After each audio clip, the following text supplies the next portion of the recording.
Meet Casper, a fearless Great Pyrenees from Decatur, Georgia, who made headlines both locally and worldwide for his incredible act of bravery.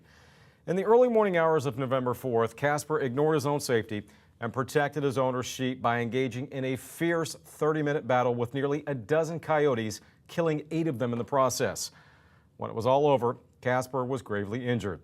But the events that followed are a true example of loyalty, teamwork, and just how valuable this particular breed of dog can be when it comes to protecting one's livestock.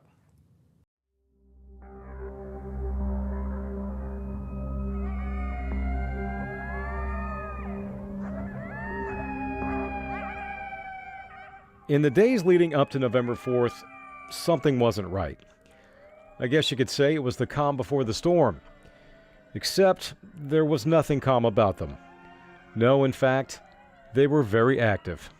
The week that this happened, that Monday, a neighbor said he had seen 13 at one time, which is a lot of coyotes. You know, like 2 and 3 is a normal thing. 1 and 2 is normal.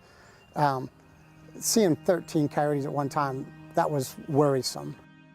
Worrisome indeed, especially for John, owner of You Can Do It Naturally, a Decatur-based landscaping company whose workforce includes some 90 sheep.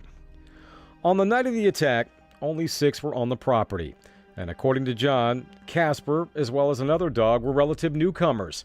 He had recently acquired the dogs as a test run to see if they could live up to the task of guarding his sheep. Well, Casper quickly proved his value.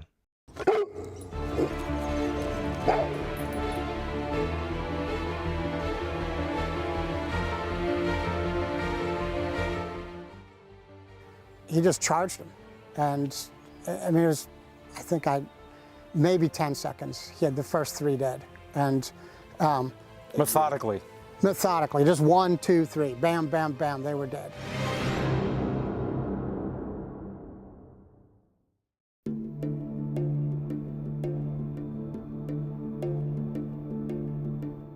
Courageous as it was, Casper's efforts came with a heavy price. When the 30-minute battle was over, most of the coyotes were dead, and Casper was nowhere to be found.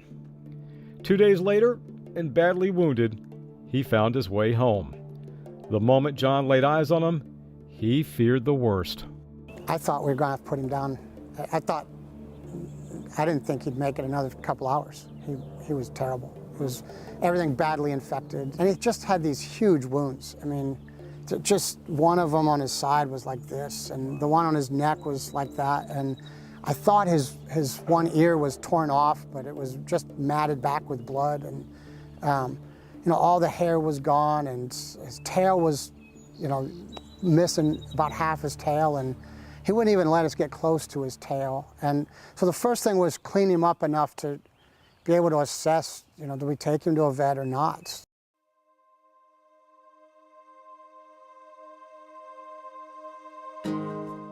Ultimately, the decision was made to take Casper to a vet. Multiple surgeries would follow, but his long road to recovery was just beginning. So were the medical bills. That's when John turned to an old friend and an organization created for situations just like Casper's. I think 15, 16 days or so, he was at the emergency vets. That's a lot of money. And then he went to Lifeline, and you know, it's a spay-neuter clinic, right? But Dr. Susan Brosman, she and the team over there they're just wonder workers. We didn't know what we were gonna expect coming in there, and we were like, surely he's like half dead, but he come in and he had this wound that was massive, but other than that, he was still in good spirits and, you know, such a good boy. And how's this for an added bonus? Not only did Lifeline Animal Project assist with Casper's road to recovery, the group also launched a GoFundMe campaign to cover his medical bills. In total, they raised $15,000, more than the original goal. That extra money will now help save the life of another animal in the future. People love a good story, if you will, and like his story was just so like heroic in a sense, because I mean, he was saving the sheep, but he also, if you think about it, saved the risk of like the neighbors in the neighborhood, and like that with that many coyotes, they normally don't travel in such a large pack like that. So with that many coyotes there, it could have put other animals at risk, other farms at risk, other people at risk. And so it's heroic in a sense. And so everyone loves a good heroic story. You know, we thought we were going to have to do skin grafts, all that. None of that. And he's, you know, he moves around well and still loves to get dirty and loves to get cleaned. And so just loves to lay there and watch things and pay attention to everything going on. He's doing well. What does it say about this breed of how, you know, just resilient and defensive they are when it comes to stuff like that? And not just, I mean, they're so loyal. They are determined to stay with their animals. They are determined. We couldn't do our jobs without them, because I can't be out with my sheep, you know, 24 hours a day. But the dogs are, and the dogs make a lot of the decisions. If you know, we try to coexist with coyotes, but you come across the fence, and that's where coexistence ends, especially for the coyotes, right? The dogs decide that's it. And that's important, right? They take care of those threats. And it's not just coyotes. They chase hawks off. They chase owls off. They chase all kinds. They chase people off. And they're important for that. They're just an incredibly important part of our business. And we couldn't farm, especially doing urban shepherding. We couldn't do that without dogs.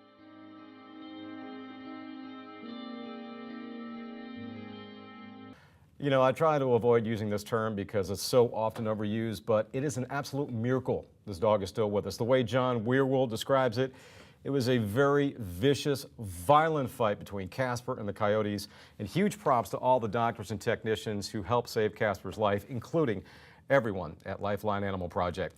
Now, if you'd like to learn more about the organization, maybe you're thinking about adopting a farm dog, or you have a farm animal that needs attention, give them a call. Send them an email. The web address you see there, that is lifelineanimal.org.